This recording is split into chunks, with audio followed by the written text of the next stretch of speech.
सौभरी नाम के एक ऋषि थे। वो जंगल में नहीं, जंगल के बीच में एक नदी बहती थी, तो उस नदी में गर्दन तक डूब करके तपस्या करते थे। जंगल में तपस्या नहीं करते थे, जंगल के बीच में नदी थी, उसमें डूब करके गले तक डूब जाते और तपस्या करते। ये तपस्या क्यों करते? जंगल में गले तक डूब कर, कारण था वो चाहते थे कि मैं संसार के विषयों में उलझन, उन्हें डर था। अच्छा, साधक को भी डर होता है कि कहीं मेरी साधना टूट ना जाए, छूट ना जाए, कोई व्यवधान ना आ जाए, क्योंकि व्यवधान क्षण मात्र का आएगा और आपकी जन्म जन्म की साधना तोड़ करके चला जाएगा। इसलिए साधक को सावधान रहना चाहिए कि व्यवधान कहीं आ ना जाए। तो वो सौभरी ऋषि बड़े सावधान थे, नदी में खड़े होकर तपस्या कर रहे थे। तभी उन्होंने, जानते हो क्या देखा?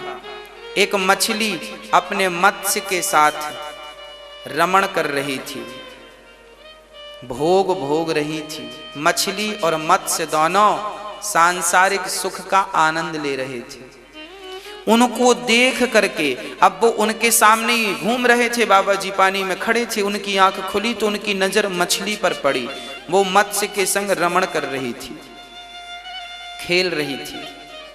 बाबा जी ने देखा और मन में, देखो मन कितना दुष्ट है, आंख बंद करके भगवान में लगाने के लिए सालों से खड़े थे, तो मन वहां तो लगा नहीं, और एक क्षण उस मछली को देखा तो मन उस मछली को देखकर लगा कि यार अपनी भी गृहस्थी होती तो कितना बढ़िया होता। देखो ये कितने मौज कर रहे हैं। लो, कई साल से बैठे थे समाधि में, कई साल बाद भी उनका मन भगवान में ना लगकर मछली को देखकर बिगड़ गया।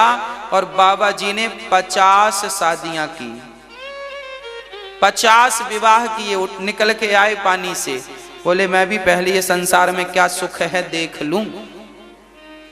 आ गए, 50 विवाह किया, बच्चे सब हो गए, बाल गोपाल हो गए, शादियां हो गई, भोग भोग लिया। एक दिन बैठे थे घर में, तभी उनके अंदर विचार आया कि राम राम राम राम, मैं कहाँ था, कितने आनंद से भगवान का ध्यान चिंतन में डूबा था, और मेरे एक गलत निर्णय ने मुझे कहां पहुंचा दिया। मेरी सारी साधना, सारी तपस्या बेकार कर दी। इस मन ने मेरी सारी साधना, सारी तपस्या बेकार कर दी। तुरंत वैराग्य हो गया और फिर उसी नदी में जाकर के भगवान का चिंतन करने लगे। अब की बार तो मन कई बार भटका, फिर भी मन को भटका तो तू जा, तेरे को शादी करना है तू कर ले, पर ये शरीर नहीं जाएगा। बस जब ये साधक साधना कर ले, मन कहे कि शादी कर लो तो मन से कहो जा, तेरी ताकत है तो कर ले। मन कहे कि रबड़ी खाना है तो मन से कह दो जा खा के आ जा। अरे मन भी तब काम करता है जब शरीर उसके संग चले, पर आपने शरीर पर कंट्रोल कर लिया तो मन की औकात नहीं है कि वो कुछ परेशान करे आपको। परेशान तो सबको करता है, पर मन को साधना पड़ता है, यही तो साधना है।